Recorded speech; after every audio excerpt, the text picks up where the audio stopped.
பேசுங்கண்ணே. அண்ணே உங்களை கையெடுத்து கும்பிட்டு கேட்கிறேன். நீ என்னமா சொன்னதே? ஐயோ இருக்கீங்க. என்ன மன்னிச்சிருங்க தம்பி. நீயாவது தம்பி வீட்டுல இருக்கான்னு ஒரு வார்த்தை சொல்லக்கூடாதா? தம்பி நீங்க என்ன தப்பா எடுத்துக்காதீங்க.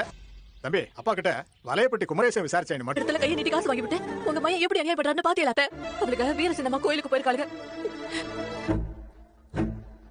நம்ம வீட்டுக்கு பொண்டாட்டி வீடு. வட்டிக்காரன் இப்படி வாசல்ல நின்று சத்தம் போடுறது எவ்வளவு கடன் இருக்குன்னு சொல்லுங்க. அது முழுசாவையில பகுதியாவன ஆதரி யாரும் வாசல்ல வந்து நிக்காத மாதிரி நான் பாத்துக்கிறேன். கட்டிட பொண்டாட்டி வீட்டுல இருந்து 80 நகையையும் போன 100 பவுன் நகையை போட்டு சேலை வாங்கி கொடுத்து கல்யாணி இப்ப மறு வீட்டுக்கு வந்த இடத்துலயும் எங்க கடன் எம்பிட்டு இருக்கு. அது காலங்காலமா எனக்கு இருக்கிற பிரச்சனை.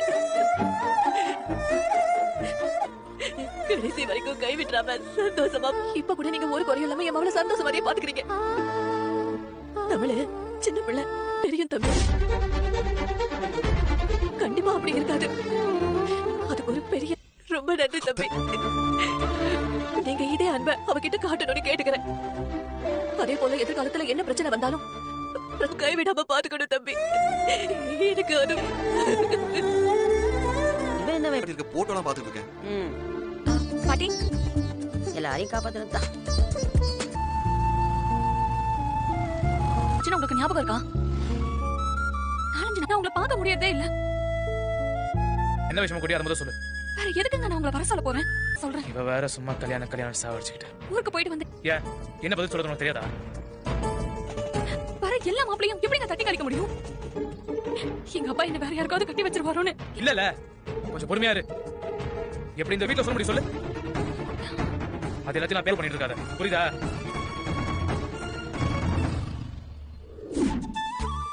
ஒரு வருஷம் அங்க இருந்துட்டு போன வாரம் தான் நான் மதுரைக்கு வந்தேன். உங்க வீட்டுல சம்பந்தம் பண்றதுக்கு அந்த பொண்ணு வீட்டுக்காரங்க மறு வீட்டுக்காக போயிருக்காங்க. வரதுக்கு ஒரு 2 நாள் ஆகும். மேலூர் பக்கத்துல இருக்கிற பாதி மலையே இவர்கிட்ட தான் இருந்துச்சு.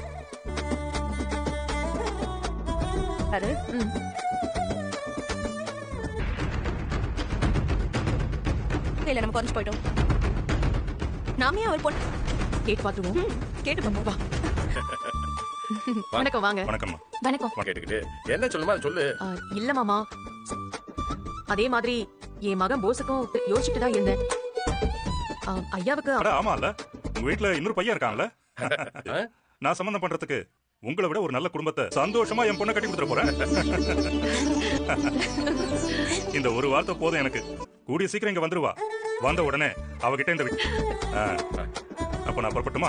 வரேன். இந்த சம்பந்தம் நல்லபடியா அமைஞ்சா எனக்கும் சந்தோஷம் தாங்க. அமைஞ்சிருக்குமா? ஏதோ பாண்டி பாட்டுல ரொம்ப பலமா இருக்கு. சந்தோஷம் வந்தா அப்படி 4 வரை எடுத்து விடுறேன். சரி வசதே கலை செலக்ஷன் எப்படி சூப்பரா ஏங்க கொடுக்கணும்னா ஏச்சா 500 ரூபாய் கேட்டாங்க. அதெல்லாம் கொடுக்க முடியாதா? என் தர தூக்கிருக்கேன். இறக்கி வையே. பாத்துப்பா. மாப்பிள மாமா மாப்பிள